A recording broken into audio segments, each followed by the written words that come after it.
Kon video me pa jalat ka bawa. Ba chop ka jidne ne dia la kok.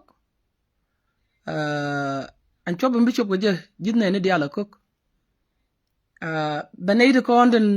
telaran char mo ga marong. No na la ta da ped ko ba kwer. Barame kuje ne nyan hada do yi nga ku nyan na jada do yi nga. Bariak be wajak. Ala weter we pidre ching. Kabdinat kene iti kono ram ga mech. Nang eter ching. Ko dong je George nteme. Kene iti kono eter ka kur. Mla kur kumene chatel na. Be kur be nang ching. Be na ko ching.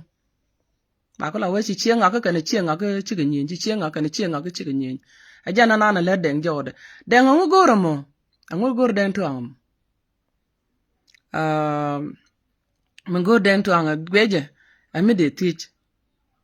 Ko deng de loida tes dung mite ka chekel me da la ro chega me la raja ke nyanat ko jiran bo.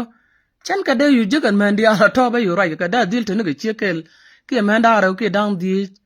te dong chalat. No yen bi ala de me bia ko lat. Kan ko lo nyam kan la de mo lat. Ngu tele deng chekel mo no shi mo. Cha kan ne security nyanat. Security jide bab ne je ga security. Ko nan chiang security ka. Ayang gan ma dong tit. De security da lat. Mala ro da gan ma dong tit da security mi chalat. Ko ne a jik mena kam example. Ka ye mena kam example. Mi gado 2 year ka chane ti chane na won ka chaga nen ka gat. Ka yi point dwal mi chiring jok da won nan te ka ne ti nyin wan ta nan. 2 year to ka gwa ba kan tino. Chejan security na matode ko information. It's all about information and security. It's all about information. Kan ta sham dor kiri te wa kwat ken gurton man. Kamandi jalo ken ke kamandi ko lo tuk no bi go awana mo. Ko ba ko lo gor. Kamandi la men ken julang kan edome. Kan tungur ke. Ke kamandi ba ka jube ke ba kan ko na ko ken. Bikan kan do cham dor kiri bikan ko lo gore do ar ke waida me ba ko lo go dor. Men goro de tika dentuang. Men goro de tika dentuang. Dentuang interest de lengo. Chago no raja mane mission da kadis rerun kan me. Dentuang te gramme balad ando ne shukan je kan nyana da. Ramkel balado. Ishu ngak musyane ne changa ne jamara da. Ko an cha bagre jat. An ta ga shi mare ti la wunu ka ti la men. Ti tele men bi men pe roi ka ke. An ta ga community bomb batin, mi tele men bi men pe roi ka ke. Tele men bi men pe roi ka ko community da. Shi community na la diat ke. Ka family dabo she family le manan la det ke ayang ne ta na pe ne ko bi ga ba live ba tan ken yin kun jira mi shi ke den tuang kan ne to ko ken go ne ba ka baluch jo ga ne ke shwa ko hen mi cha la ban balet ka public kwet karantin mi cha no anu ana ba na da ba ga le daga le na da ka te ga rew e go bi shodo ba jiya ga puja kan ne to ko no lo ko mugo mi jira mi len mugo ba mi jiya na ito konon logo mugo. O bishiyo de jiya go puj. Mi jira mele ti jiya bishiyo de jiya na ito konon nakamugo. Gen choy kana cham atya kana na. Ka kuja mo. Weje. Tele me pena rai ko chada ngaje ngumi che duir. Tara me bo bi me lare te ga nyana mi chu na konak. Tara bi me lare chu te kor mi chu nyana da lare nene. Ya kor ma nyin abaji ko kula chomu chwa dwal wi aniam tere jen kor teleje no ni jen bi die chwa wona ne chwa dwal wi aniam tere jen kor ke kor ma terke meni enung en video kelom an malada gani yana chwa rodun jale o bang chwa rodun jale o bang la arne je bako tokdo biram no ko wona ne malada man nok tek de ko don tek jigo ala ke shi ma no te nge je jarama na biga ledeka ka che linga che nga jone ne mende wona da bang no be shuling chebla we chabela wonyam biramana na gweje jana turwal me bitek ne ko chamai de kono yot mi che yuliu ba jodo pen mi che jote ba julun ba ko chakan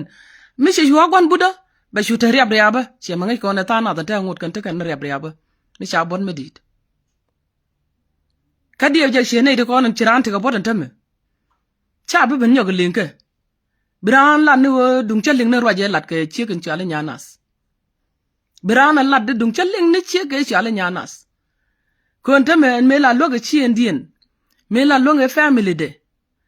me turwal gaje chele la turwal anymore cara min teme ego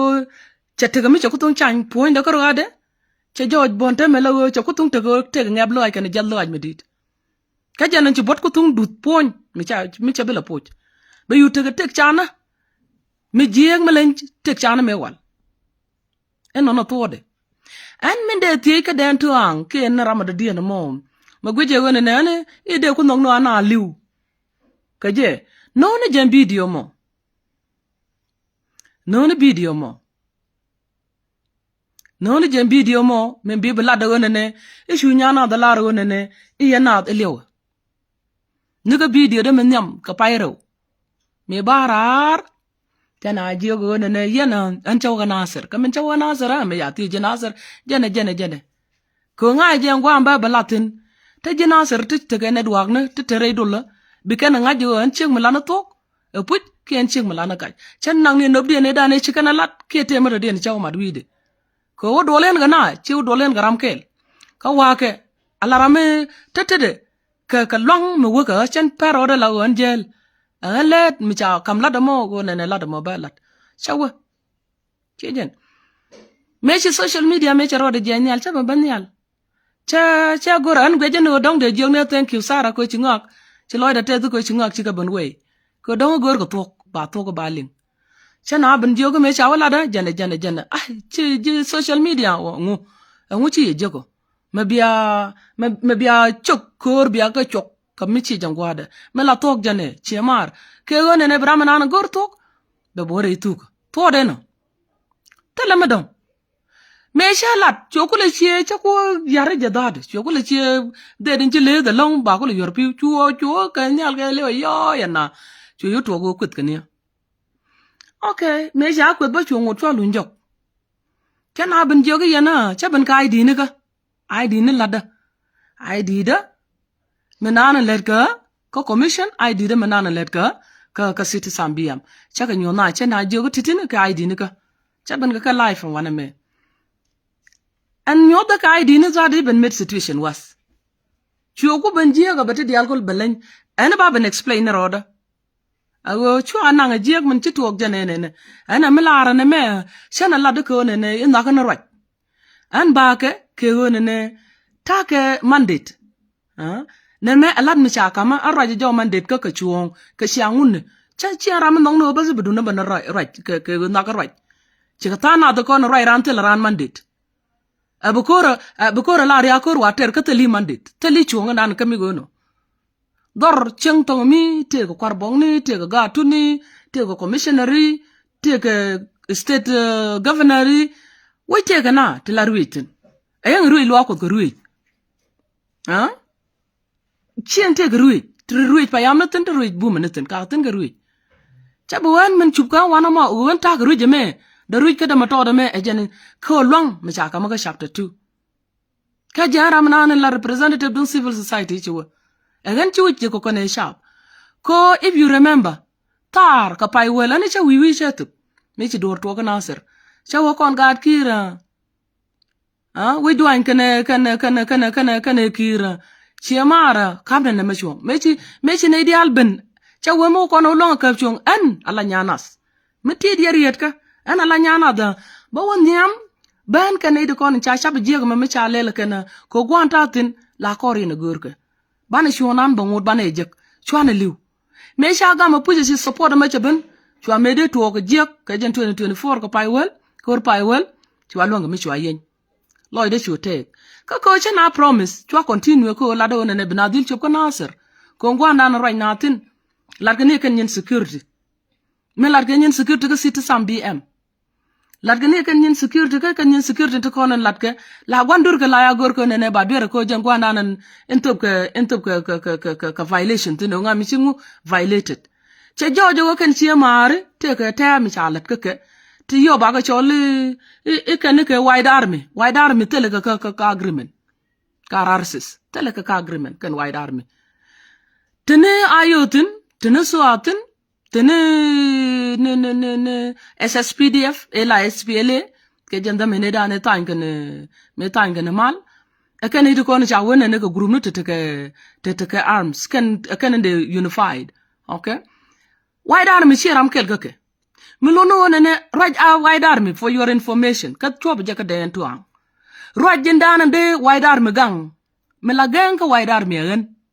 rei duole nyen city sam BM ko ken ka civilian ne right dien take hakel a jan civil society atem kon garkel Michel Mabek a ken kon take city sam tan ti general ayu bela di mi nyana da ka jara jame ko te general ayu te ken ka city sam BM te general SSPD te ken ka city sam BM chwa pero dun ka ngade den Toang gore tam we Nuer den Toang gore tam ayi cha tu ka tam den Toang nien wo be ku la din chege chale nyana chege mi chale la to da wi chen chege me kon to jan Deng me la de ene mi cha we ne e de ene e nyana de cha we gora bi de belel ngu Deng tel me de belede kata kel me din mi di da long lo de jimi jan to da chana de man kam ne ala jiga bi lan mi jiga je ka chana lut ka ji lakin lo de je ko ne jirana min chai dab lati ke network te grama de din me marien me le ne lo to ga mar ku jimi me lo de je ka je ka jana nan jan to da chana de kam ne ala long ko ne to da de wo ban ne abi kwet abi lan mi jiga ko to da kana dot jmar for your information to da kana dot jmar mi alu lat kana je to mi je pi ne kel kona ber de je te video kel mi ya ko laten pi ne kel ga ber ami to je ka de wo gwa go rana kan lakin ba kon lo gede ta la gwa lo kon Deng min ledi naga ka Nueri cinang ni nyana cinang ne ko cien cital me binaga ko mu we nak batal ma do den bi tam la ti je bi tam ti je ke wona ne nyana da tete gne bidor kula we chaki ke ci nyana ko ba lieng da kula no ko ci kon chat ka ngit ka du go ba wala de ne ko nda chete mi ci to ko do ma ke ne ulang ai wa ka ci nyana te nge dan ci ne rede ce ka no bo yen chwa ko ro ma chwa nang kwanda man kwat gashi na ra zadi enye che na ra man chala ko la kwanda me je lakin che la ra che na brit ndonga ko donga ko la murung ko bi rit ko nyal che chen to da chang ye gaje ko ra mi chi chup ko da ko kwala nga ade la wuri chen ade la merit tele me de merit tin wais ko che wona ne e kan itin chu na ka dong kan zadi che kan na kan ideal kel ko ne re ne te bot te rodo te ram la wa ayo mulo no Nuer kan idin jaw nak pintere idin kan Nuer mo walis de no nga ba Nuer jekten yen chen har melen yela wajena yen jidom yen kan nak yen ji ulang yen kan naga biaw na dong kana gat ke jiboni ke I mean ke dwani ne to ko nyuen ka society kan biaw nak shi abon nak ne kan shi yelat ka mi jekte yana jedun chengi na chugo ne to kor yana jedun akume mila kume wilaya kene kume national aken we ba kor no gor ba ka je gwar wo kan tino kume bertede ba ka je kan criminal to ajane lada ka changut chao pane jiat ko gwan jieg ne men ci to ka junu ba to dan en ci wuda moy ne ga nok men jiro do moy ne ga jongo ne ka paje ne turu tuk kon tur che tuk gware mon junu ba Sudan ka tur puche ku tuk bo long re cheng jiken gwanda zendan en ci youth mala men ci kana wona ne ba nas ba ka kamrar ka dop ko de right ko de linga gwa e jeden ko roten e jen gwan jeng na mi che ka chalo den Toang bi ngwe kula penin ka kana de kon gwan jeng na ka ala ka wona ne bi mit karim na mi la reje e wona ne enta me ni chek ma kan men ma yiga tu ka na no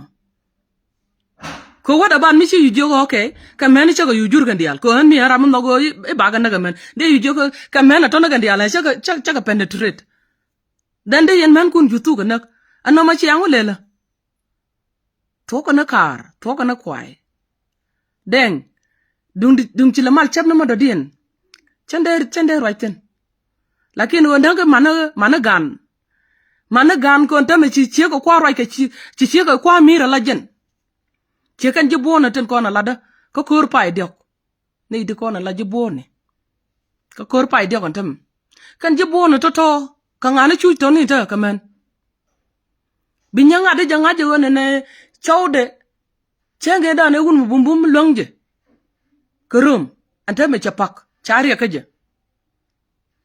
enya wude no mo ba mi en on nyo loy de bo chukul to ne ante me guje mi ko de chaga ga gwe je te gwa ma de de te do to tin ko la le ma be jel ka wun mi jitul wo be lo gor ge cheg lo ayde ci te do ko tun ci tok de ci te de nen ko ci bom da kala ci tok ba cheg mi don ci gad karom ke mon ci dol karom ke mon chakarom ka kwan refugee chakarom ka Toang chakarom gre chutka kame chukoda antam men charan chagor chenge dan ke te ga video mi chakala te wa kona chana guldi la e kana ka gor kana gad ki ni kan la chawton ko chu gwan kan chi ga to wune te la wune te de gor kan ni to kwala lar kan ni to dong te len lo ni rodien gati chi chaw te la wune ton to ki ga to antam ma gor ga gad ki ni ko bi le na to gwal pala ona biya ling ne ke kon nyana na titi ne ba o gur ka kan gad gan ko pala ne woto ngudi de ma to ka lana jije ko lana rodan to ko ram ci liw jo ya lu ni jok ka ram nan ci liw mi liw te runu jandok gor runu jandok to ko ken ko bra ma ko kwala dab ke jam dama na mo ba ko le man gije ko ya le man gije aka tar min inde so en wudi shale den Toang jan take interest dun tamka wudi shale den Toang jen take interest dung tamka kan an interest dung tamka chi me da tugrol jikan ko den Toang la logo no dung tiri chelingo ka jikan bo rip chien tame cham dor kir chi lo man ngu kan je an cham dor kir wudi shale den Toang cham dor kir che goro ne jen baro le ka ngade ka wai dar min cha no de la ayu ko ayu mitel kamne ayo metel kamne ayo mi cholo community ke liwite one ne ayo community ke liw en chen ko na dich change agarang ka ala nyam dun tit la ne te ka ngade la ne te ka barracks ka weda an weda wo bi jien tin mo ge jiga de fatcha road bi mai bi ban pin bi jien ka de fatcha order buwe kenin chaka mi changa nan chika ni to no mi chika bel ai chika bel ne la bin rung tin la gor no dun kin krep ko jisum nan kam gaji doje mbaba ndoy ni ji la gor no dun kin krep ni to ke discipline de je mangi ke discipline tele de ndi cholen dor ke le wona ne e no mo yi ayu ko nchang ni jan te ta na ti cha widin cha ko rab ente me la rana guji wona ne Nuer te ke diok shoda ne Nuer ke shoda men chal ge ramran enat ke je anta mi shoda ndio dien ka tanat ge je chal ge ayu kon che ge ne ri ko ro ge an particular garkel mo ro ge rul bunya I believe no ne ge jen video denem me be ni raja nya na du cha ye ko kon pal pe me to kya ti ji na wudong me be ra tem ka shi je ga ayu da we biba chobiet cha je chi ti wudong mi shi je ga ayu da we biba therefore mi chede we biba lo no kan don kon ku kene jami te mi shi ala ayu pale we biba ne ke na ton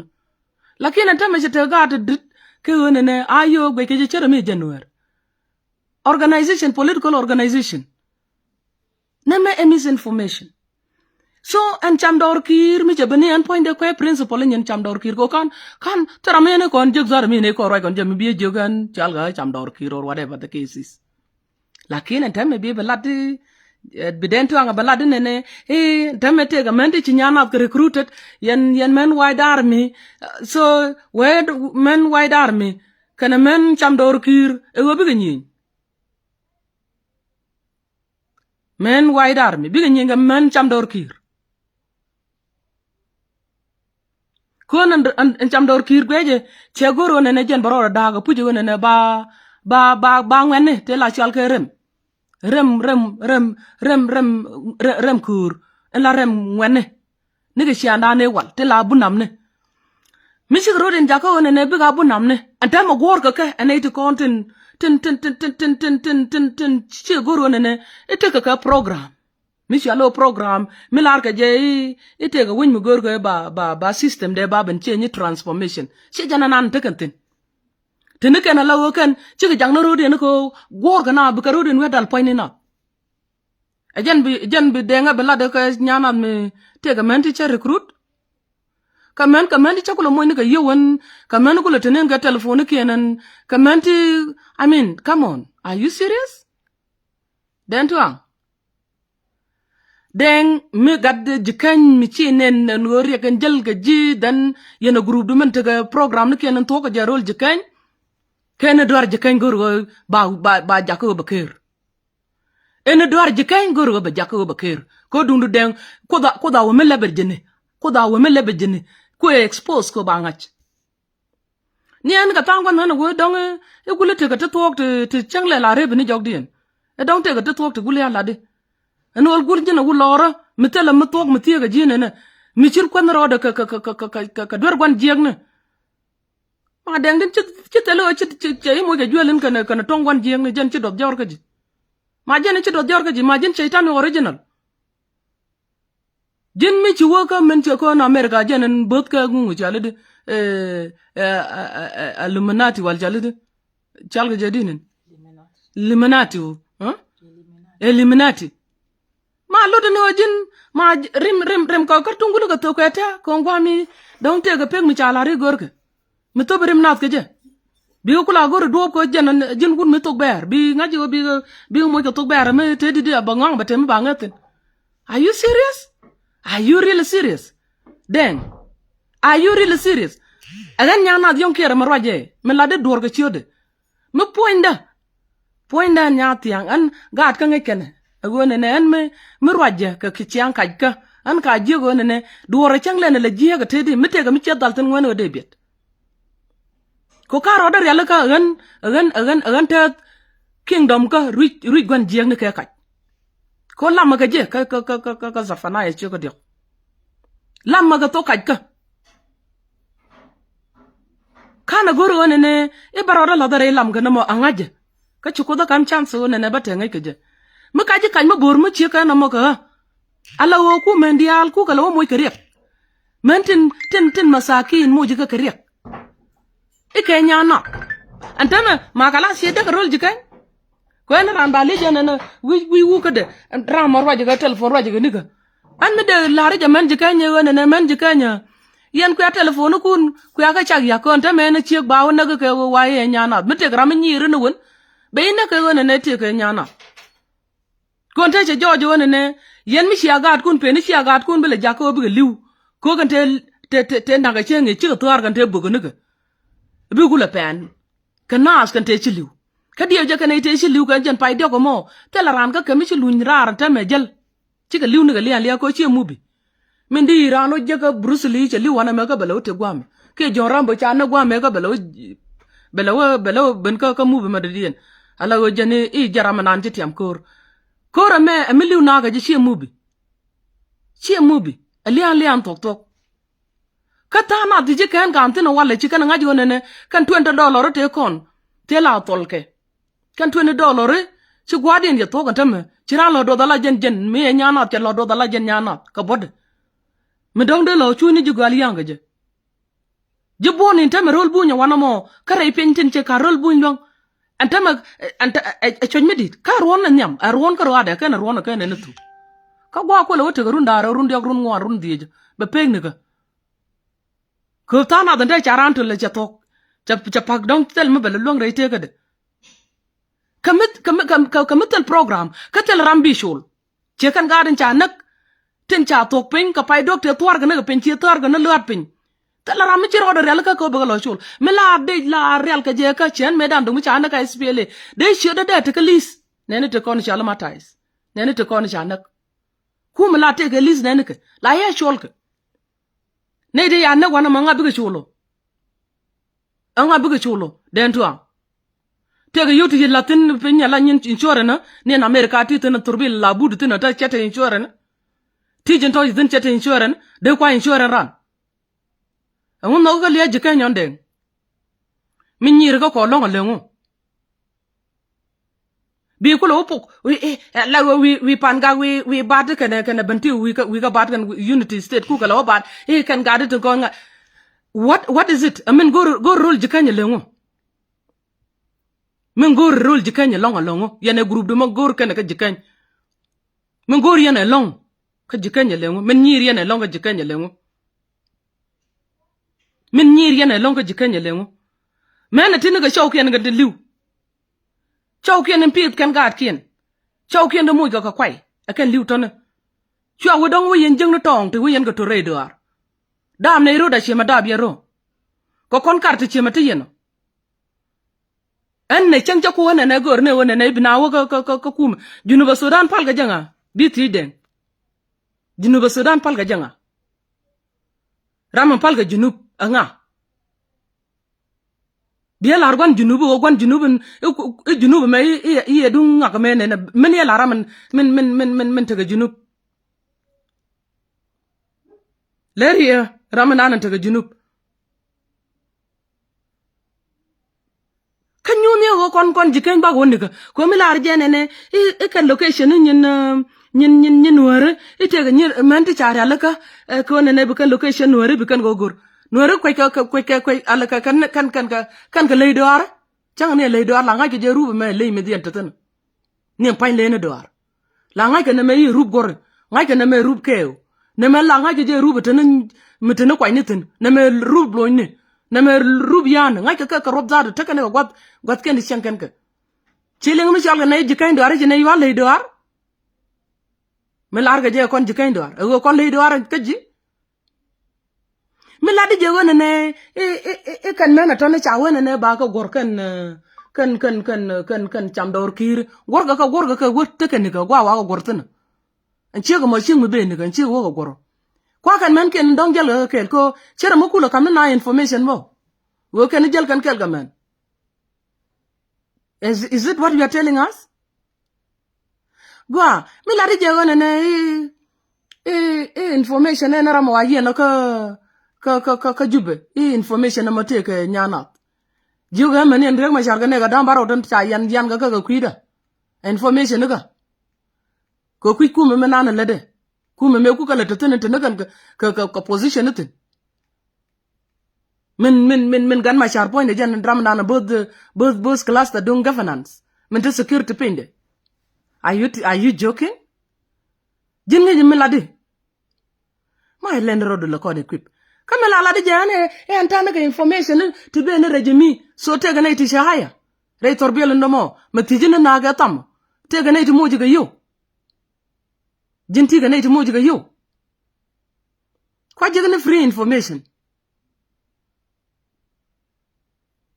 free information ki jana nana ladi an man kula guru ne be ban yona ga in the name of nyana anchi andr ngade anchi arame mi yil den anchi arame yil kan ko jade kan ay chak yan gwande ande la ni jito gwa tukan mi ya tok de bet ci andi yo jani sabet tele mu goro bala lat ga kon cha nyame chali nyakwar gon chaling cha video de chaling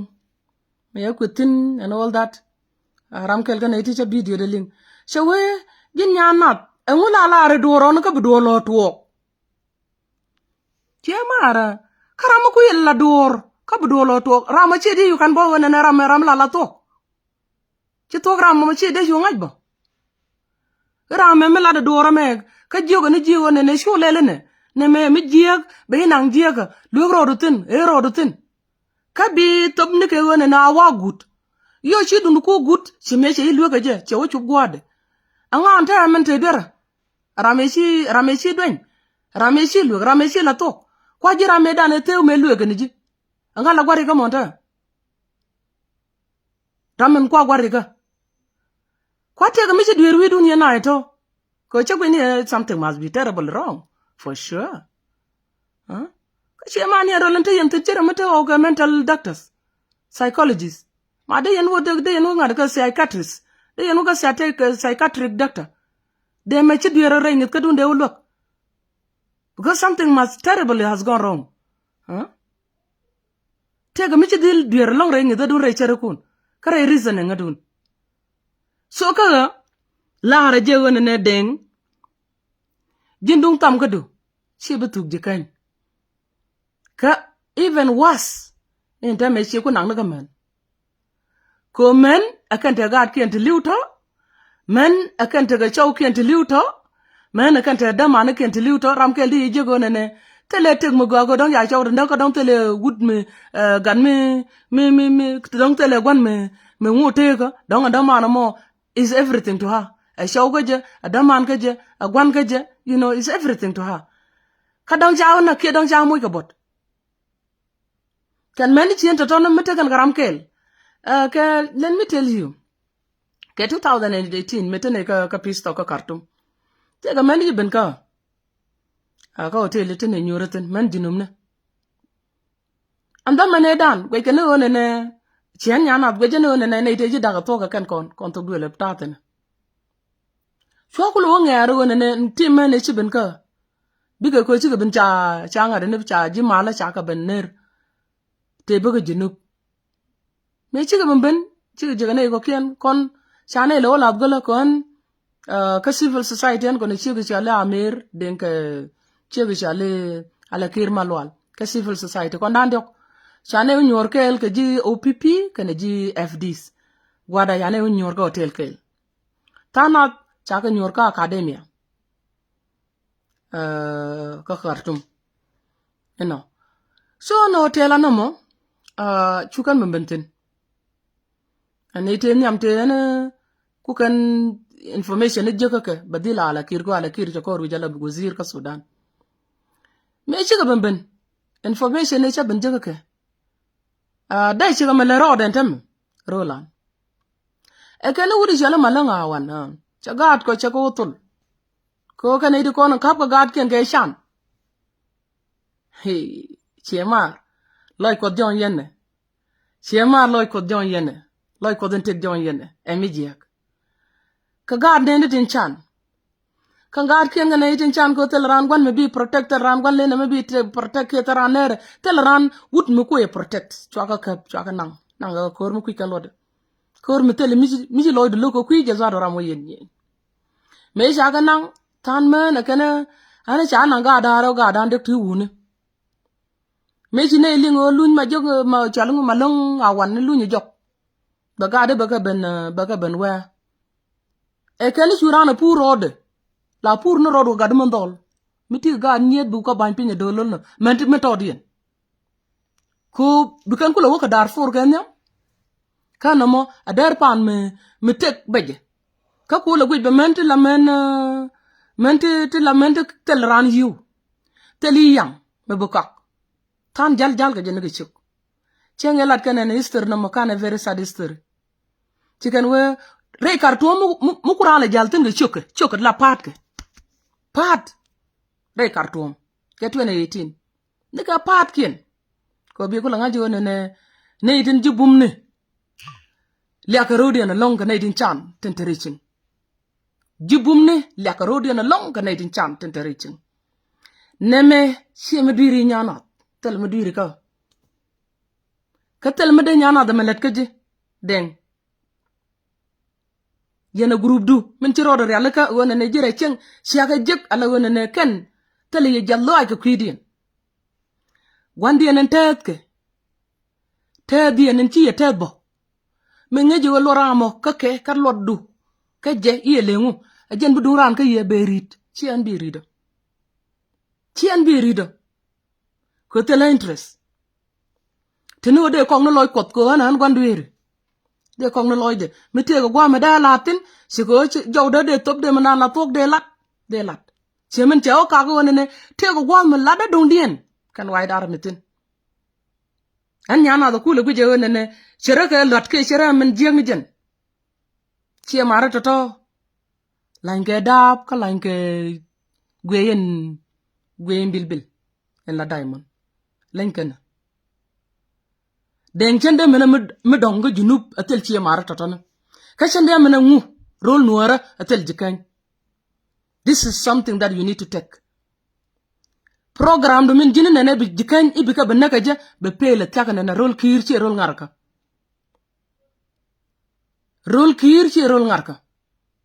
and don't forget when and obako bena jikany doar chi jena na ne dan ko goy role antarchin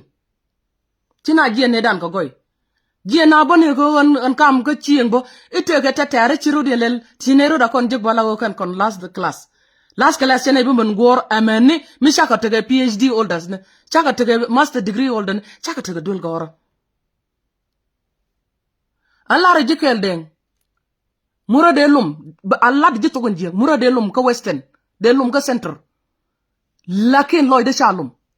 kelen balade loy de ne me shalum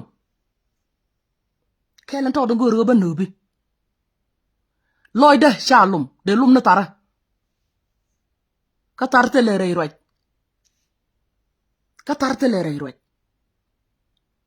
emi jena nan guru men jikenge je ko bigo tuk ko bu kwai ko chi gu ji wona ne wuri chang liugen ngode de ne lo da ba ka mu chak mu chi mu da dabe de ba ka da ga de ma je to me dan ka history Sudan en puñ me cha nak ani shu do no wunu tu kor ko rodien wunu tu kor chu kan puñ lo nyogo mu tu kan ne de kon ngai ka tare bu kan la da wana me chwa tare chwa nyogo mi yap je pin chwa dore chwa lo nyogo mi yap je pin wunu tu kor lakin mi cha nak ne man ajan dor nan ci guuda na mo Deng mi ci chup ko ne ku nang ne man jikan den ku ko guut kan angu gwan jeng do jela wida tan ga rebe na Deng kame gwan jeng do me wida tan ga rebe gwan jeng do kame ci wida tan ga rebe tu rebe tuk ni no cha ma da nyal pan ko kan wunu ko mi cia ko tuk mi ya ga dot ke wunu tu kor kon men je kainde ne lo ngod le ne ga lo da ka kan wunu tu kor de ke ne ko tun kien wan karonka de ke nan an kwai je kainde kan lo nyogo mu kwai kana de ga lo la na bo lakin ni je kan kel mi cia nak e liude ko ta ramre den bala ka ga da chek chu ya pal ne ga tok do babara ne ga tok do e biya ka ko gwe kan mena to chama den woni jikan dor cha ku dit ku yare de tit cham dor kir chani bi chole cham dor kir an be chole wona ne gang dor kir kire jala gang dor ka jeme la yana ling wona ne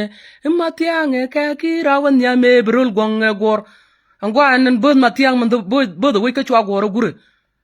no kun kir chuma jo kana pedien ni nyang chu kan bemben chi konta ni am dara mo ka bang che dor mo ko na karan ka chi kon je ka lar tela ram det kon tela dwal ma de chop ko wona ne e ba chop ko na ka kon ka wona jire le kana kon to I think high time mi yo ko chum na ka men en dum me te ga ma dum tin mi chalat de ju lung ne jen nyima ra kel mo ke nyima daro to ke nyima dan wel to ne cha kon ngach de ga chu jo ko kwa program kwa call of ko cha kon ngich de ga chu jo kan nyima ra to ko cha ngach cha kan ngich ko de ngach me la denge te ga tok me terede lakin den chu ko do ja ko ne bi me kan tuok ka dio jabo chapa man tuok bo bi u cha ka chon nya na dion kir Kod go along.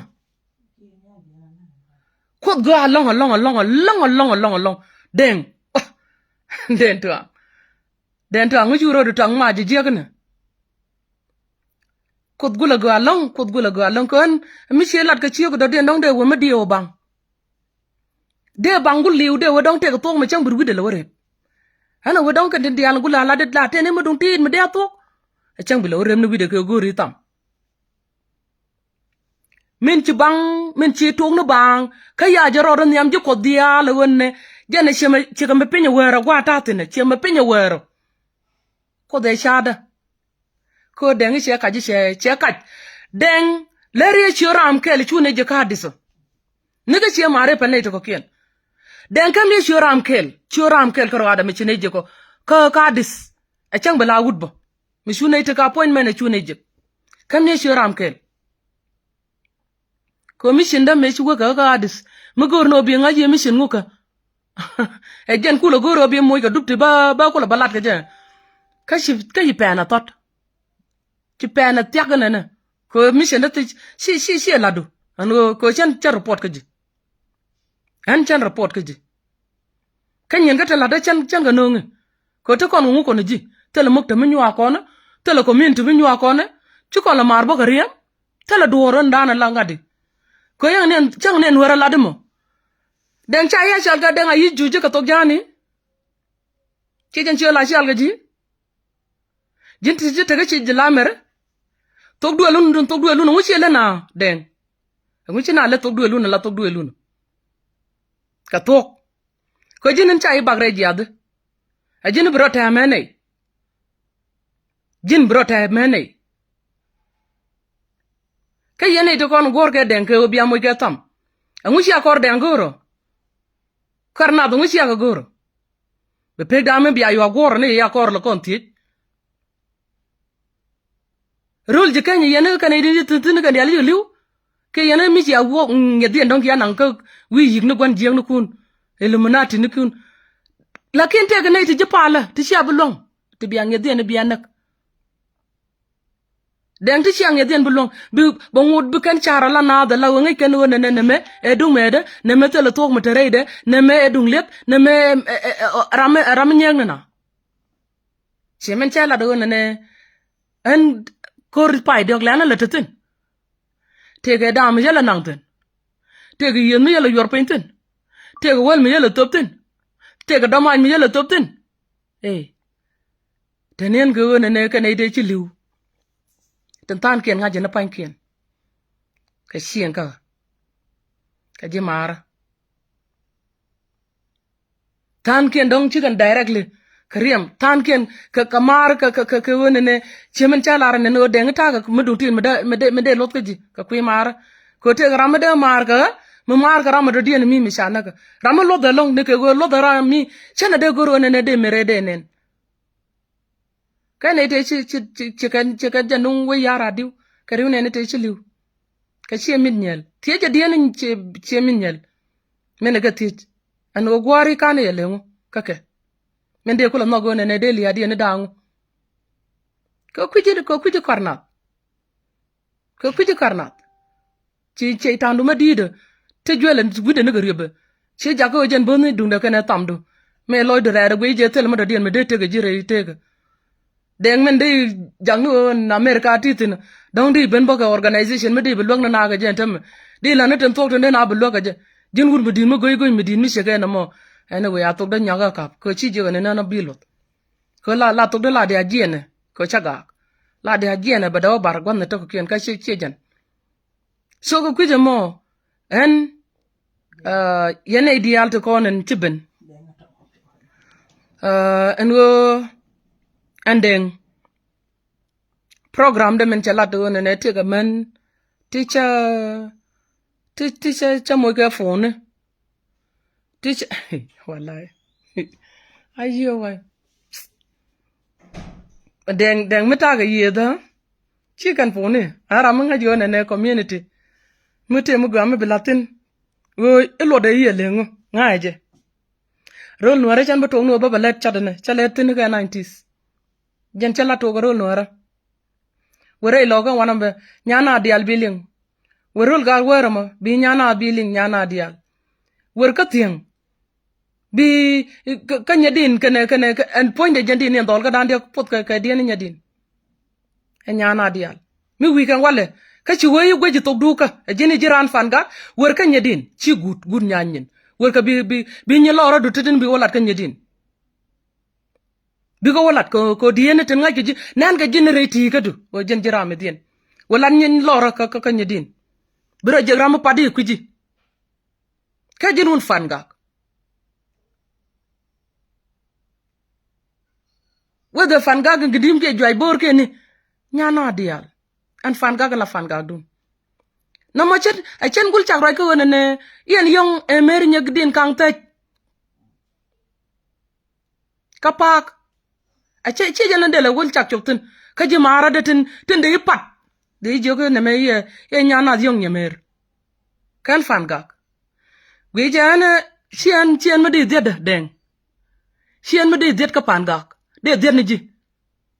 deng de tong de ni ji ka fanga de ni ji ande de ni ji ka fanga chi jenda de ka fanga mi wo kono ben ga rol ji kanya me ande larwan lioness ngaji chuom nap an wota natin ngai chuom dien kon terwit kala nil an wo rani chum ko tika nas ka jena logo chi mari chi kan beliu ko mo kan oliu bi jogdo lo deng deng a chen chup ka men di akut pala deng o bijina ruich o bijina duor kanas ni election mila ling je bina woga election la kwan gana na ta kwan gana juaj ta kwan gana yo e chen e chan ntu wi shara men chupam na rodo kot ko lime chen kwan ka la ba duor midi na len ka kwiram kel randu makele mata wi shara mo la lim ka kot dai jago bijina reis wich an ngaji go chumna chi jara manana de nanak ko ngaji go ne number nap cha kon on ante chuanga la independent candidate ka la nil ka governorship chuanga ne kok chuanga ne nak deng ante chuang ka kursu dung deputy chair SPLM bala di chaben la deputy kon go mo jege jikan chane jege jipan ga ka chane jege ji akoba ka chane jege ko mu ben ko ne lar ka je e wona yor denga ji ngeje ka gwato ya kujini mi o to go ne e wona chonga la wona ne alanil ba chola alanil ko cheje ko rwaj ko an cheje ko rwaj alanil no mo go atade go jangde go chaide go nuere ka ala rami leader te kel mi she kon jone ne jin ame chi ro kon jilli go ne be kon chonga ngade this time around che jogo nguda bogo kon ta to kon kan wari tinga yo ne wit tel ram pal gaje ne di lare charan bo ak jogo ne ga chel ni de kana gade tumbum loy dien kan taten ma bala do ko roja ba ne jek tene ko roj me bala ko me chaba ba go ro bala ne je bala de ke bala ne je kono tin kono wich ko wije Junuba Sudan deng men menana mede na ga je min yere tok duel ga je min ngiji wona ne bagade kan tok duel to ko ken go je wona ne ayo jan tok duel na la nak na mo ayo jan tok duel na en tuk ne na mo jin ngedu jante cha tok da ye nyoba mun cha withdraw yo malich ko cha wona ne chan bu chan ti negative ni chan ka balat lakin minene je number e je la duor county do ko kon je ala nil ka 13 counties kan 13 counties run mo achong mi chang ja yuru ka county no ko dangwan kon jikan mela ulam mela nasir mela lunguchuk mela maiwut kan dangwan ngode to ka county dang bangwan to gore bone to de kula pato ke gore ga for your information mi en leader manga go ne runi elengo kaka wona ne be ben ala ruich bidil nyon na do ne en me luanga jene shen me detke dengan cha det ba lari ne ti ne fit kel kane ti le ne kel sara nyana do me shira by the way muguru ne bi poda lan mu ga longa bo ko lo poji ko de we liakaro lakin mi jini bi ke go ne go bo wang da banyu de wang du mut ka de uru lip de wang du mut ka de uru lip ko mu ne kon may ni gad gwara la ngen ko ne ji mu ne kon may ni chien chieg na ne di det ka mach mi chi ko no tuwa nyang wale lat ko ne je la ho che kon ku lo da la ngen ko ne ji de ngam sorry de ro da liak ne ga chang der ka de ro da liak kan were me anu deng dio je da nganjin shi da nganyan ka chi gudeng ka chi gut ko ram mi se ga da gor an la longa ter am kel ka longa ter ne daro etegdano ma especially me de bi atele dor mi cha toki ko ne me de ka doal agenda doal ama ko de tugo kon ko je de kon ko je de deng beren ber nyunu kon go ko gor je bu kon bunutino chi gud nyan me jin wudo chi guda mata taro ni ano jin wud mi jin wudo pu chi gud ber bu kon men nyod go wo kontino chi gud wutam ga nguchi na chwele longana deng akwan podo mo na doran ki chiang jani chi pot ame mi di na min chi pot deng chala ro ni chene be kwet bangod ba loida even though wang loida ko min chi chup tin chamugul chi jogo ne puny ko jen mi ngi tariek puny to duel puny chu do no wune to kor ko rodien li fonda chu do no wune to kor ko rodien kan wune to kor ko rodien chu kan ga lo dak ko te manteka ka puny okay chu kan ga lo dak jin mi ci ko jogo ne wune jikan ci lian ci ka jek ci men kien ci kan to go biga mier ko ngwa to go cham dor kirtina tatina deng gwa to go cham dor kirtina tatin dia jana chentetin so mi chentetin question ne wona ne engu me chete group mi choro de cham dor kiro ko yang ne jan lenga ne ye cham dor kiro ngala ko rien zada I don't know ngala ko rien engu ci cham dor kiro logo ba chole je jambor me che goro baro de le ga je jambor ma jen gore ne gat jikany bare de gujana mo ajen lokam ko chalo ko che jojo ne kan gat jikany an wona ne mi ci garo den to go mir garo aka gor ka do me bo ngod bilia ka jak angu nyir ka ne long ci ne duere mo de ngu cha ka duere mo angu cha ka duere mo okay ko mi ci an ci de cham dor kiro mi ci an ci togo angu to de cham dor kiro ngu to go ne baro de cholo cham dor kiro ma wo ci ga mera laken wo ci ga mera laken ko ci liya ci dit ko liw na ga mo ko ke lode men tuug na ko ke lode angu mo tuug na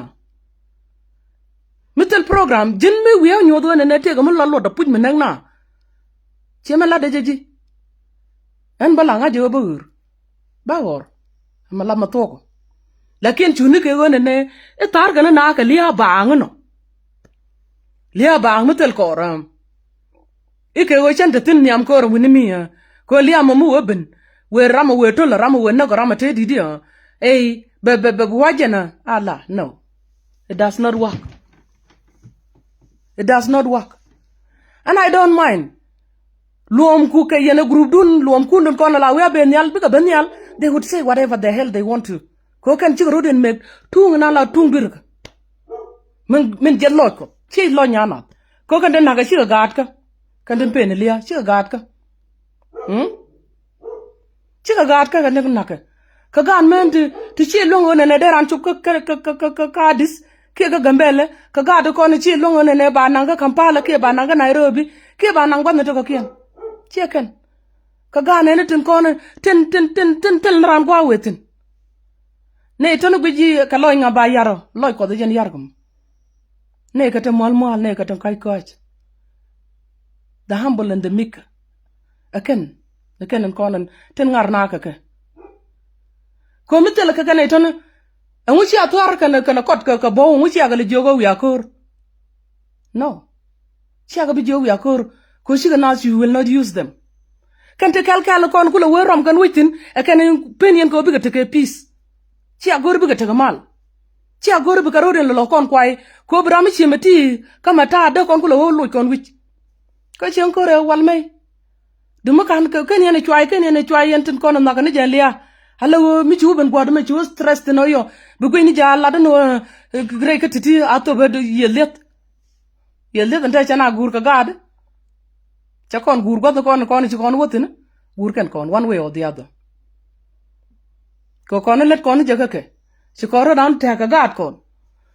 wo kon go chi kon wo kon je ga mat kon lia ke je dien ke lam dok dung dien ba lia ga so en mandana ladde ye ne ideality wo video de me shiara je ene chi ga gwiro da mo iche mier ka kwi gan ke kwi da man ke kwi gwan ke kwi whatever mel be ngaji one ne chawo ba icholi ijini sha recruiter de nyanas chai recruiter de nyanas ijin chai las ko security de nyanas agenda la dentu ang agenda la dentu ang dentu ang chen bi choli shaitan cha withdraw right nan aji chen choli shaitan ko mo je shaitan wone ne ba ko mo turu tuk medit but mite loy ko de wone ne be kai lo aji be kan de ko de jow do men la bon jen da shubreidu ko di ko la ngaji wo mele di je ga long di ko la gui ka wang ye ka wang ko di ko la ngaji mele di je ga long mission chi jen gat ka nasir ci da ba ka nyer ka nyer je kan a chang chi jen gat me adab a ti garem je nasir ci te garem ka ga da kon ci da ka je kan so deng ci wo gwal mugul jin ci wo gwaz mudugul ke riedin ci lar won ne eni chip mi winen ke phone ka sheling be ka jube ramo bi ngani je ci ga ala nyana yang e jen ci recruito ta ma da nyal e nyana yang jen ci recruito aram ku ila kam information of course ram de kam information ram shi dundu shar anu an batam be jegede information me baling ene dande bayu mo ke tam che men jigi chi na ni jali nyangunen nyarwa che yu mo ke tam chu ngi ni jere ne diala thank you nyarwa ko che mo ke tam ko interest du take tam take yet ko be content du kulo ja ko bo to ga ngad bi yot kulo jegaje bay kulo pe a tiktok and facebook we je yana ignorant chen me illiterate chen illiterate ka digital world I'm not illiterate gorching madin mala illiterate that can actually benyin kutum goji la ngade chen kan ne kutuko ken la illiterate dundu obvious ka jin magoro ne te mu de logo uche jogo sara by the way ngoro de te ga content la ramata ga america kujimi uche logo jar de mo ga sharba medile ni content de yo je they take followers ne I do believe we kan yene to go na nas che kan yene to follow mis dido che yen te ga ne to go ken to go following mi did ti che tie ga to na kan yen kuna la dien ga jipo nya ko datin te gwe ke wi mon ke liu te je kan pot ka je kan yotin anwo chi mo ga che la do anwo shar mo ga anwo che la do me de community de lok logan ba long the community bi tego potin bu community loy de te derun weben jintur wal muga ko jira mele din muga en tele mela dier ke ji ko ngi je tele terme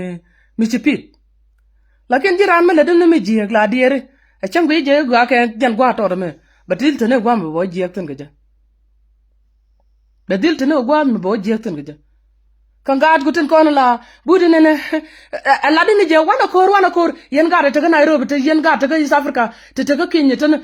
ngula de mo we akor ka yu widu yurwe en wala arjene ne gad nan wa gad lor dul gora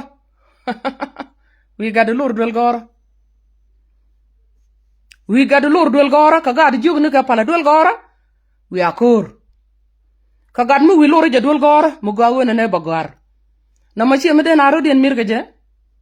ko la ko di jago ne bitega ko at ko di ka be jago be fos ko bi kot ko ka ne to du men cham ne kon me la ne ri de nanan en la de ga nyam deng jin ti we jek jin we jek ka wudu jek anta me chup ka lebol me jek mo do ko kan men jiken ti ruwa de ne ga kadial aba yutel chekel me de sio de no chega me jen chega na cha lat ke men da rawati ke men da de wati ke men da di jiti ka men di nyana ko ka lat cha mo ga yu e ko ne e bi kan god na do nyut bi kan god na do nyut ba god ta nuer tin ba go nyut ala wo nuer chi ga jo ka nuer jiken to chi ga jo ja lo ka nuer chi ga le do jen chi jo ga jen ne go ne changa ne le do arte me langa je rub me rub luñ ne me rub gore ne me rub gwenni ne me rub wodne la ka ngai ke ako pele ne te ne ga account ni te ne ga payam ne ken te ne ga bu me ne ken te ne ga tug de le ken e ba o gore ke men ba ka o gore men e ko chi nyana jen chek mo ga yo emitera eni ching mutege alo eni ching mutege phone ta mate ka danger eni ching mutege phone ta te ka danger eni ching mutege phone ta te ka danger jin ching mutege phone en jin miti garanu mun do ku go am do yu kon ko gi kan yene tarare ci randu kon ko telephone look de nga de video me share jaga ku aga wono ne dor te ga wono ne ta yana jogo cham dor kir men to gorga ye ke ti cha ngade eni chi go biane no ra ke telephone ching mi ja ko ga nyana cha men cha galat men wai army so ko je me bogul te kor ka men wai army kana men cham dor kir rew de wona ne en cham dor kir ko che wai army ne won poinen man do cham dor kir ma ba akwa gud bo lo cha kwa du nyana cha organization da ko chi wai army ne wona kon cham dor kir organization mo de dien so ku deng chol ngadi chol de cham dor kir chol ka wona ne katidina organization ni chala de nyanat min wuje ka wai dar me ten chi cha jago chi ka tie ga wai dar me ga chi ta tie ga yu chi ro de ne chang mi chala de cham dor kir yen wai dar me ko nyin ga kuma ko lan ni ga ka no yo no ni jetin chu lo wona ngi yo pon man ko ya tene chak ba yu ba pe de yu mal chop yung na ga yen cham dor kira ko yen chi aguro bia ta ga yo ka ngad ka wai dar me en cha ngai ni wo jen la yo cha ngai ni wo ka rem tin la bunam ne tin ganga wit ka dio je e jen na na chi cham dor kira ko jo dora wa se ga ta tin chi dio je kana dil nga jo na kana mariar na ga mo kuin na lo de riana ga ko mo kuin na lo ko dor mi cha buru mo lo ra nga dai rai de ti chi ka rai de la ti jo ka dor ma te ga ta di de mi kana to ngai kan to kan tame ko betel mo de den bia use ko ku yene wo bia obereji didi ko chi abelo obereji ko nene i cham dor kir chi abelo bentin ko chi aru no mo ni won ko mi chala ngu wide army ko no wide army chel ko edit ma army chi gaje kan tin ko ne chi ngajo kan ga gang wi ni kan ko mo jabo ben kan ga gang kay jabe mo to duela de den ko kan no bi ga bi to duel mi te nyen ma la ro ba ne re wi ba luek eno bu ku mo da ku me den en ruai ke wan bo kan chi cham dor kir che goro bro da dak e jen chole je cham dor kir ko ba ngaje dun to duel be ngaje dun to duel cham dor kir che wai dar mi so mi wi konteno la de kenene e cham dor kir ke wai dar mi ba ti je wona dor chi jin benanga ko mi si jin member ka cham dor kir bi ken ti je jin nga ko chi ga de chi chalo cha ga bele yoy tar ya ga de la ya ka tar ka wai dar mi cham dor kir bi ken ti je wona ne ko na ku ne ye so kon cha ko cholo wai dar mi chal ga nei cham dor ki ma jan tar ka menan to ko to ko ji na ma deng to o ka mi jan ka tar ka man to ko ji ma jin kula ro na cham dor ki ro mo e dunya na ku yu yana yete ne chek chulo par ka men bi man kulo mo gere kula ro nya na da jan chakan gad ken gad ji kan yetin ngan ken chaga organize chaga cholo cha cham dor ki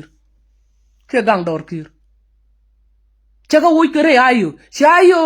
ke wai dar me en chang go ayo ke chang go lungu che ja ko che lo wi ke ku je me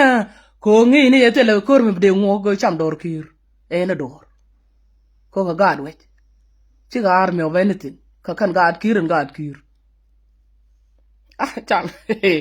ayo gang dor kir ana fa yener go dor ja gul jojo yet chi alan to ki agulat gul yen gad kir gul yen ka wo makan yen ka keta anta ma jen chite go ne an wai dar min ta me yen ga je go ga je ko le goro be yo gor ga do mu gul ko ku je do mu shun ga jere be ni mandun ke mandun be ku lo pet ke nya dun be ku lo pet ke go ne we kamen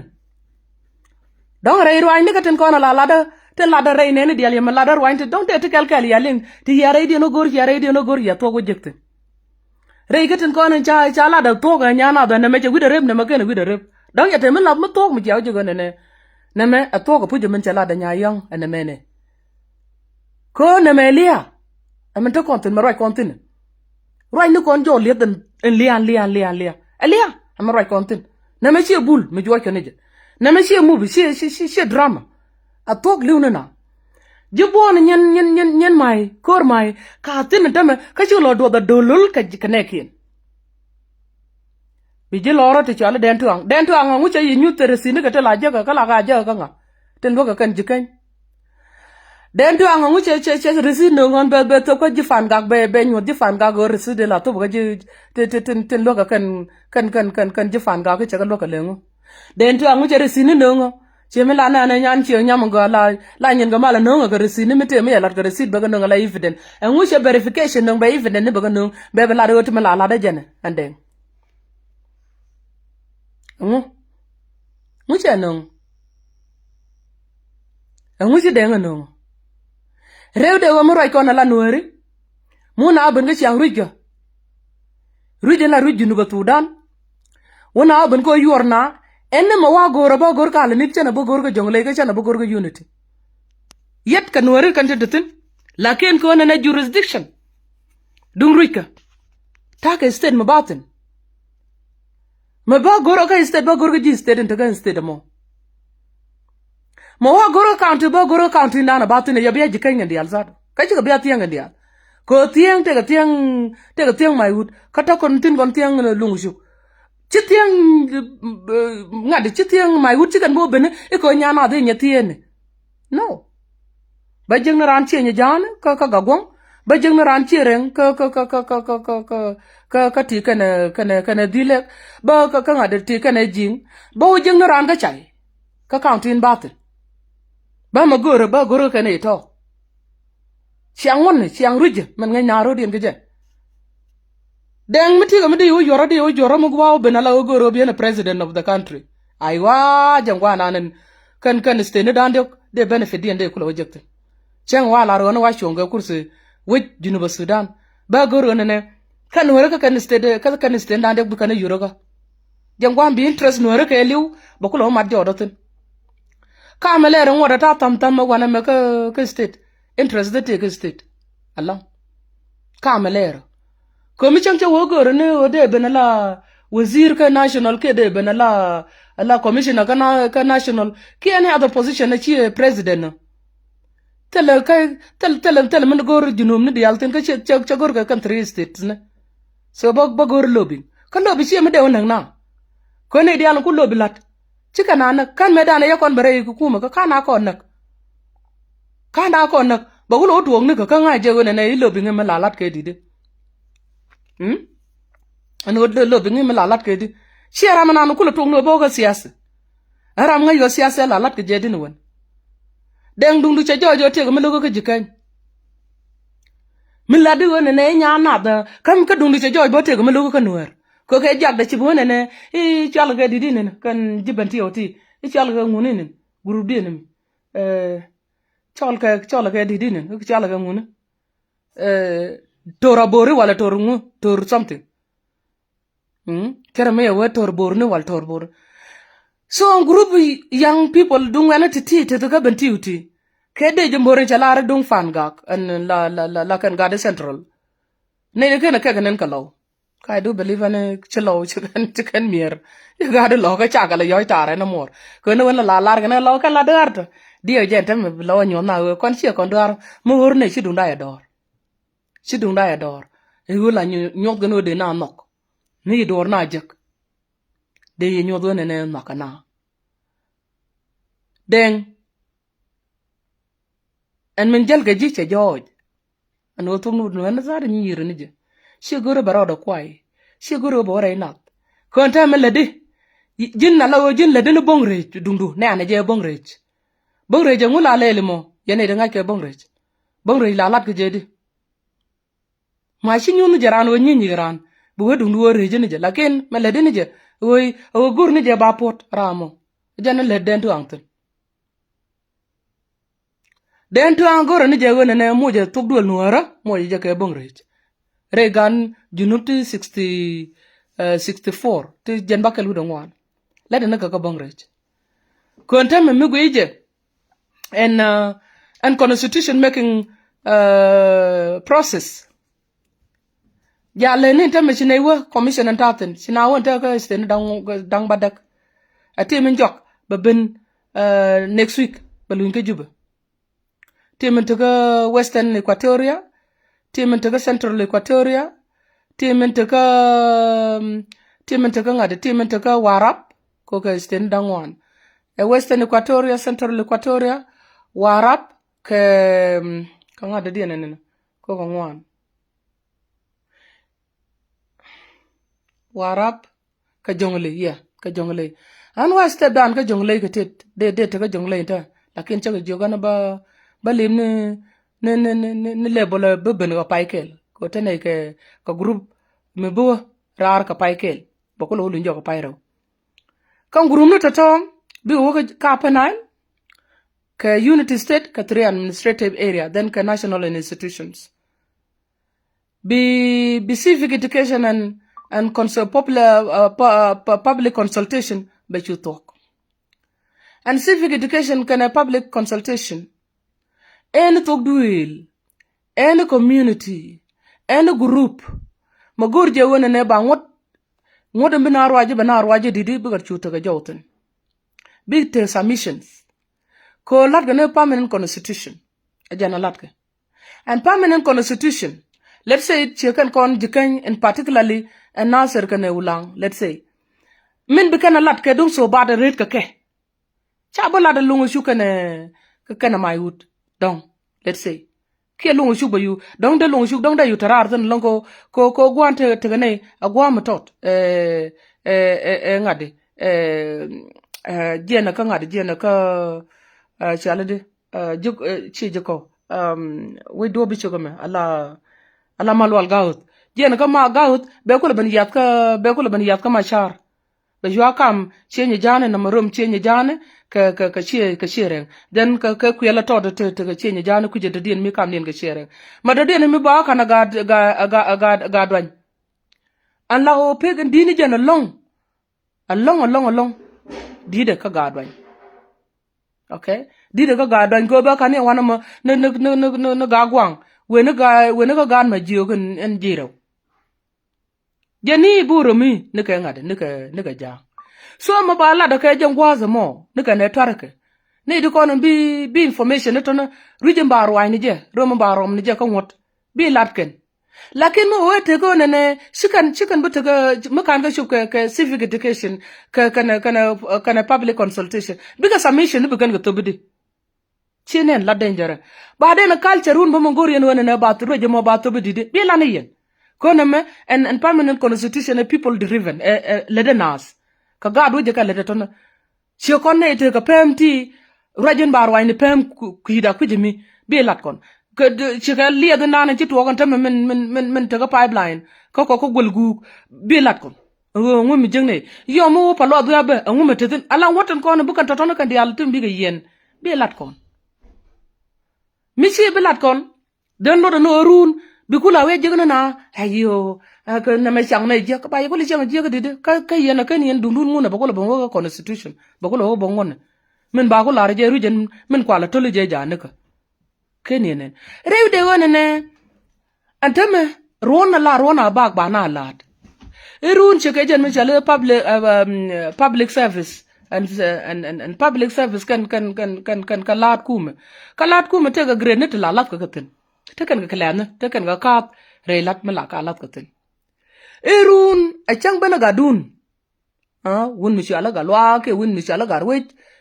ke nyam chala nya lwa ke nyam chala nya wet ke nya nuer ke ga nuer ejen bu no ru ni chabin la reis dung Junuba Sudan te ga ti chabe munger whether ejen la nuero me wajen we ni jare nuero dial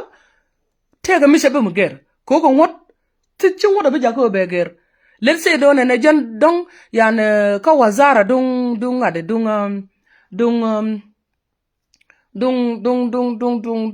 kane en wazara dung kane na mo te ga director ti je ga tinwon ti bo no won ka shaga de ben gere ke wona ne sha wona ne ite go nyelwa ke ga lwang mi ben I jala kwero wuj e ba ka banger ko ngot de nyelwa ga to de mi da ben ne ga ngot ne ga wala na la tok ne je ne ga dar jan ko ni je ne lo ne ga ka don tot kana mo baro do wuj ko tele ko she political e technical and technical mo cha yu tum bong tinanga ayen ko rodun no ma che go ci toga doctor ti ga shade du jin doctor ti ga ci toga ti ga degree ka doctor jin wo ci toga ka engineering ti ga degree ka engineering emel le ni jin ne ci gor ko rund yalde bakale kon ke rund di te kon ke rund wante kon alla du mitel gora siyasa tin tel ma gor siyasa tin ko ci ne dial boronga siyasa ci ne dial ci kan de meronga ka siyasa ante mera mlar go ne jin yu to ka jame wor kan na ma gore chu kula ko gor chu yu kula gor ngo ram jing ji wor kan ma ka ma jina nga jitin da ma nu mi tele purpose tele lot ka wona ne lot an to ko kan ma wi na ka je wana mo ke ba yu na ka je lot de lengu ka mu wi mu wa yu na nga bi lo nga ba lo ko an wi de mo teleje ewo bina ka ayo me che ko bana lo ka bana liu alawo mi si ne to kor liu shengi wa kana e kor to aj kan ci liu ci kan ci kono bele jako ba jen ngug lep wana remna ne jog dien wana remna ne liya dien remna ne ka kan wa ka ne to kor dar aw kan ne to ba dor dar wana na mo ci guñ mi ci liu den to ngeda ma dala ngen mo ngut ka te ko puch chang no ko loy ci loy de je ga en yi ku cha ga lo nge ni na ma ci de nga jo ne me te kwan jeng ne ka ten mi ditin na ma ci de nga jo ne ga rem te top ko ne ga lumanati are ma to cha kan ne ga kwan jeng ne min go tong dang ro la gorim me la chal ga turu tieng ga tong na ci ga rem te top ko ne ga bang rai lora en me la de kan ga kir cha jo deng cha gul te ga ter ka gad ki shetere ke nyanat ko mi lada je en wona ne eni shik te ga telefono eni shik te ramu buru ke je hello yen wori di ala ko ne te gran mara de miya ka jube miya ka makal miya bur miya en gwa ta ku mitin me chak rai ku me ru tin me te ga reko me te ga bentiwo mi wor raj ka karanu no mo dan be yu ngani je wona ne jin jiran nyana de jin chiko mo jin chiko ka men ko ne cha jure nyana ko che la dwina do ne nyana do mo jaram nan je enong yelia de ram enong yelia mi jing ye chwa uliu bokula je enong yelia di de karam nan wena wana koro yen ga kun ti ko dul gorta pala dul gor wana liu che mar tele mi che dwere je no wina de tele mi che kontwet ramen jeni chwa uliu kwana majang na ilia jin ka jogo ye chwa wulit jin poindu ni en wala arje chulit ya ko jid berka chang darab ne belok ara mala do ne chwa wuliu awaye la arje chuliu mo ladino ane wuliu point and then Toang la ro kono kon unu to talk one liu en ku mena me e che yutak e yan dara jana ga dor e rol jahannama wiaga biya jala ne dandi ne baraw ne kula mo guje ka ba mena ba ko da teram yono taren den Toang tel ram kam ne kale ketin kon ci loy dien tok tel ram kam ne garar gat kel ka jen yeta to men jawo te kan ga gang ne gang kel de le ke pimo go anden chade la kaman na jit kel ku kel da te ko dong da la te me da la kon gu da yu te le le ba da ka la kon gu ko ngaje te ga medical insurance lakin gan ga da te to ka tin wan me te la medical insurance ka te la security insurance te la insurance te la insurance den and then lada nyen kor te ga garkel mi ci ko lada ni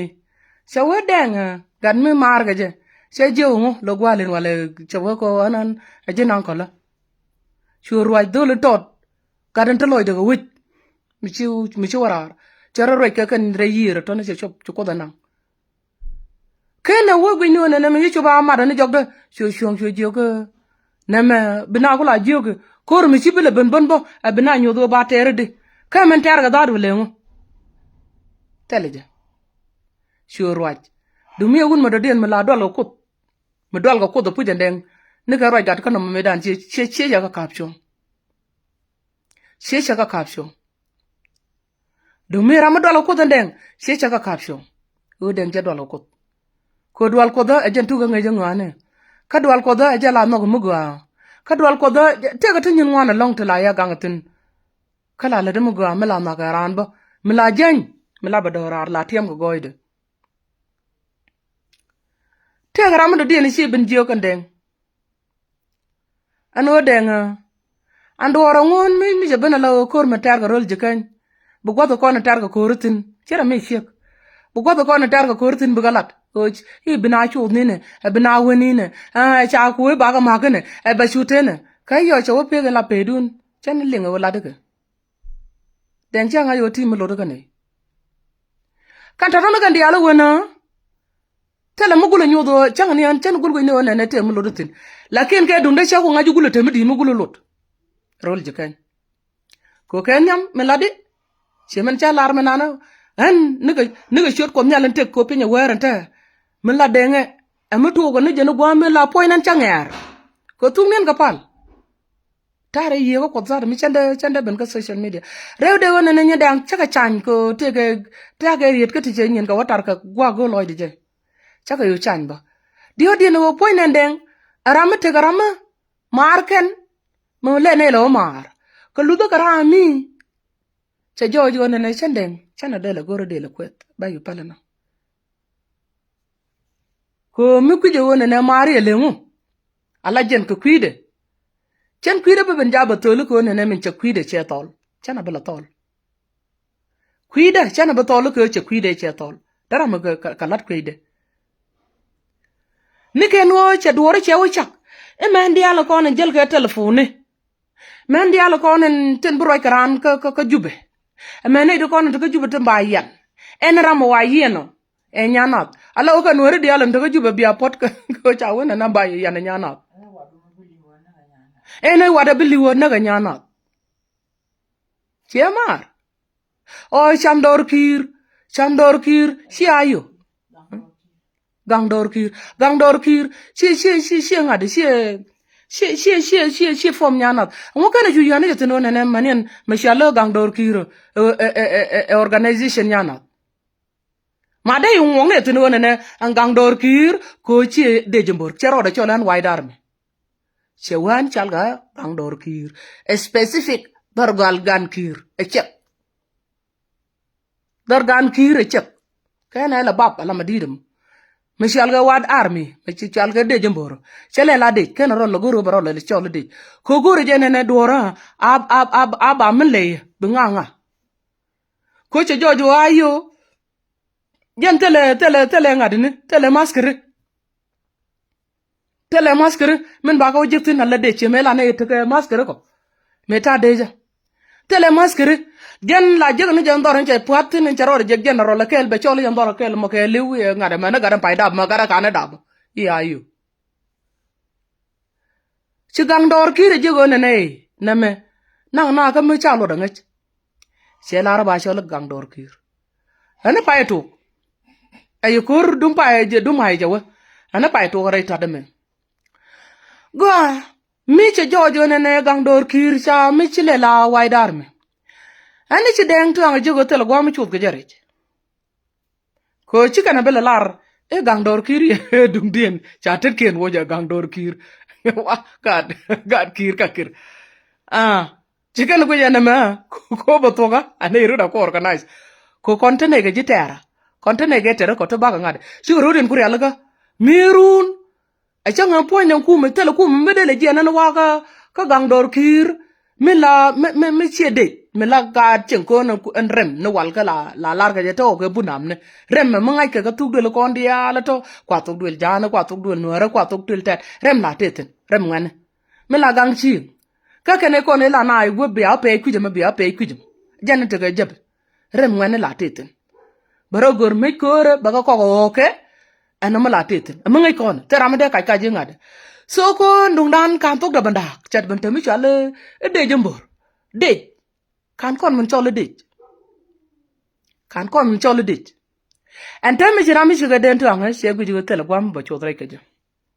ka ko tel gwa ba chodrai ke je she gu ju kan men ti ha kan men e ken bidil te ko ne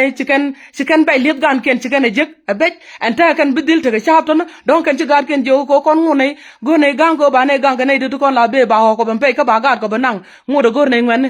ba ne gang ko gor gan gang si jana yana na me ci ala de ja atok de men daga atok de men am kwa men daga kwa men daga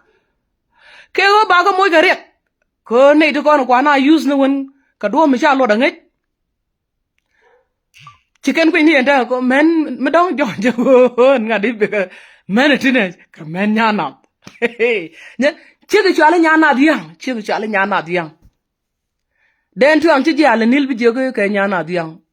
jang ke tat ke chai a chende la roi ka gat kiriti ngai ka kon che rui ka le nil chan kai ni ja an che rui ka le nil ron nuara bo rol nuara bo cha nga de cha chera me ya chero no kam nyal bo agat kir no gordon kong bo ano nyana spe ni sara nyana yang fi alanil mama rebeka angelina nya kumatin di da mo bo changwa ne bentiu mi te gwa mi awo jitin on gad bete o jen sara nyana ne men ko kat ka di de gordon kong cha jo andi de mo bo sanga jenga te ga te chende la ko na na go ne de ro la lat ka sanga dan ka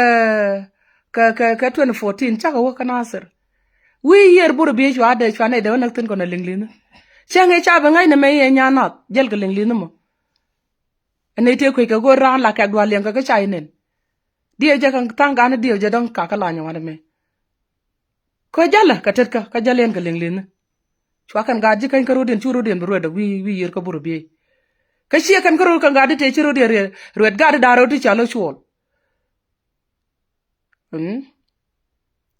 chwol daro chwol me en goro de ne ler ka mi je kan he chwol la muksul churo de reder me ji kan ro den ne point ra men jana pen ne yol ne nel nak ka kwi turo ga cho yo ayo che mar le mi chala kwich abar kana ka nga galwa mangwel ba denga mitega mbutuo ka a chi lo tuo ka ramre den berbu ko na bon ba yu bu moy ka tamaga me be tam do be yu bu moy ka million ba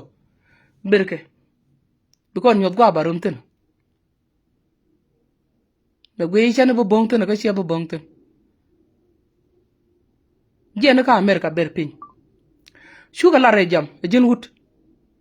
ci jin chek ci bo la no wadu ne to ko ken ka jin wut di wadu di nyona ci go wo ci bo la do ko wuli no ga to ko ken liama go ama ber liwne ala jin liama chomo mo agwaye jin point berke be be medelia mede wutolo berke birolo ngot ko bot magwawo de garanango berke yana gatku tinci dapin nonu tan kien biakel yana kan tan nyede kan gade to kon dial kon biake bia ben ko te reidun ko mot faje ne dial biakan meten di biakala bangkap biake chwa chom ne to ko ken chwa chom ne ga kor rol no re chomo ko ndial ko chomo ko ndial ni yen ngi yen chom de lo teran ka wi ko yen e jel ga passport na ngi yen chom wuji lo de le ta na ken kan ko ngai ni passport libe passport zara mi chala id ku irane je ko kan ga na la rechin jin ku ben bu kor be mun ku ye mo goro be mun lat ka ku jikan ku jame ko kan bidu ku ben wo ne ci ben wo ka fan ga ber ka be no ka fan ga bi bo lat ka fan ga ba wudu mela wudu ba yu ngach ba wedu mela wedu ba chu ngaj den shi good nyanyen me jin wudo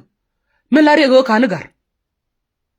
ko roy ne dol mudi mu bulbul am sorry cha withdraw ko ta charo de lel chi kut kala ra na riet ko jin wud berke ko chen bi jogi me chai gar ko jin tel wudu gar ka kani nak berke jin mo faji mo ga ko jin ma chai ngeje jin marin mi chukulo wajie na wo yoro do pinye che ba go be chup ka Middle East ko ngeje e Korea lengo broad mo yo condition ma man ga social media wana me mi we witino bar ku boka na goy ku kan dia la kana bara la ka lat ke me mi chende ngake jine dan chiga chup jida ka ke wona na ramen chala di wo loda e chen bu ko ga kwide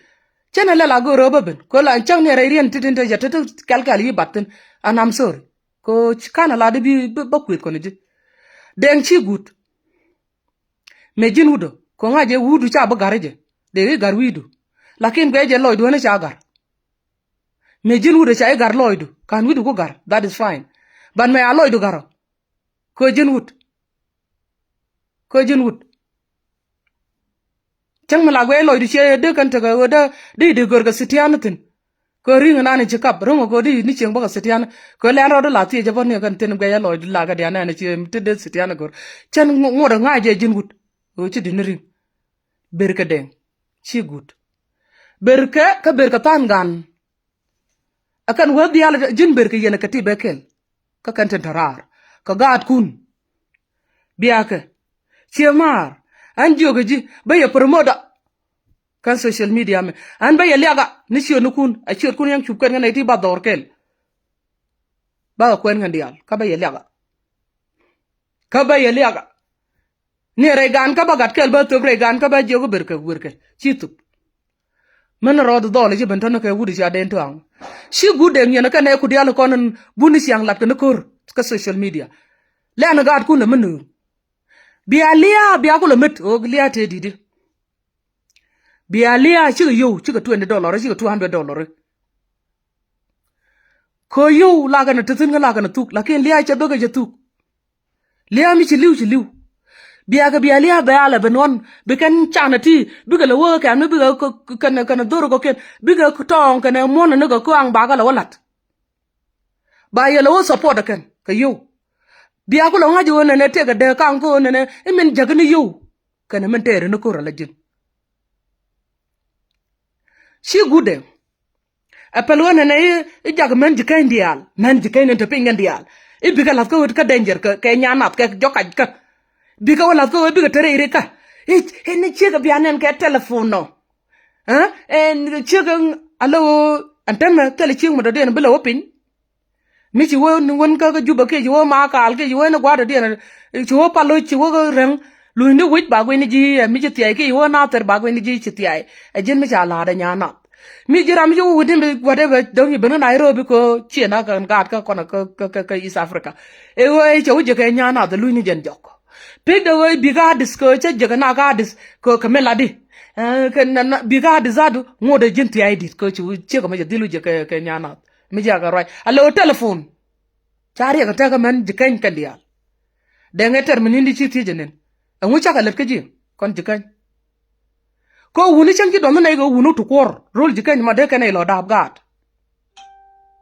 mi ko ka chaka la go wunu to dab deb kan gat ko wut kel nanan le ni wona na da bagat dong da toy ka men wal ga shankel kame gwa nana ba gaggat cha gor ga toy ni dial ne point to jama kel marong be gada waji be nyama nan da dien guin de ka ne lo kwai lakin mi ci liw na men akan tong de la na dan to tan tin ci jien ko kan ponya to ko wut jali jen ga yi lakin ponya dung ci poy rana me ko la ban loy turo jala ga ciek mu lo no jin ci gulben tu ga ne ga ta ko kan men mi yo pakala ci mu wanak ci ga wanak ka dong be to duelen en dong ram kel ka gade gang dor kiri to na ci ngu ko tung ko ci ne ko tung ko kam tuk dueli ko ka men ko kan tan nei ka nyema na ko tan nei ka man ko tan nei ka ci ngu te dina ka jina te oro ga jijube angen jijube te bela jo to ne yen jijube amu wete ramu akap ka bi ngani je nyanat ka jina ne tin be ka jube ka ne to konen chalu ne cha juru nyanat so jube che da ga di deng jube jin che da ga de roja la de lingi je yene tin ga jube ramu akap ba wa yena ke ramu anna ko ka jube bi ngaji je nyanat da menage ramu ben ga jube mo nyanat jen nyanat lingi meladi che la ko mo ke gwa do bi char